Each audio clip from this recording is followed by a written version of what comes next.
Үжил бодлоо илэрхийлсэний төлөө хориглох ёсгүй. Үнэн хизээж чимээгүй болдоггүй.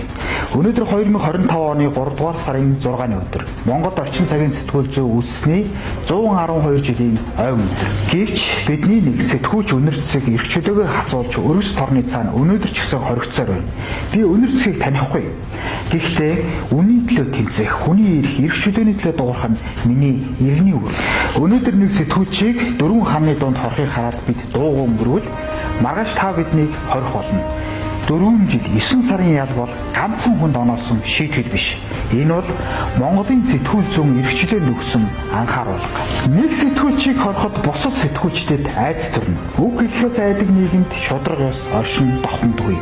Сэтгүүлч өнөр цэцгийн нээлттэй шүүх хурлыг явуулаад өгөөч гэсэн энгийн хүсэлтийг нь үл тоож өмгөөлөгчийг нь хүртэл шүүх хуралд оруулаагүй гэдэг.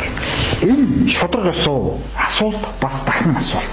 Гэхдээ хариу таана. Сэтгүүлчийн дуу хоолой нь ганц хүнээс давж нийгмийн ухамсар, эрх чөлөөний бэлэг тэмдэг болдог. Ард түмний дунд үнний эмчид, шудраг ёсыг хүсэгчид аж нэг нь байсаар байна. Монгол улсын ерөнхийлөгч хөрөлсөх, бүрэн эрхийнхээ хугацаанд түүнд өршөөл үзүүлнэ гэдэгт итгэдэг. Учир нь альсан нийгэм сэтгүүлч гэдэг бол нийгмийн тод байх ёстой. Ажлын гол зэвсэг нь үнэн.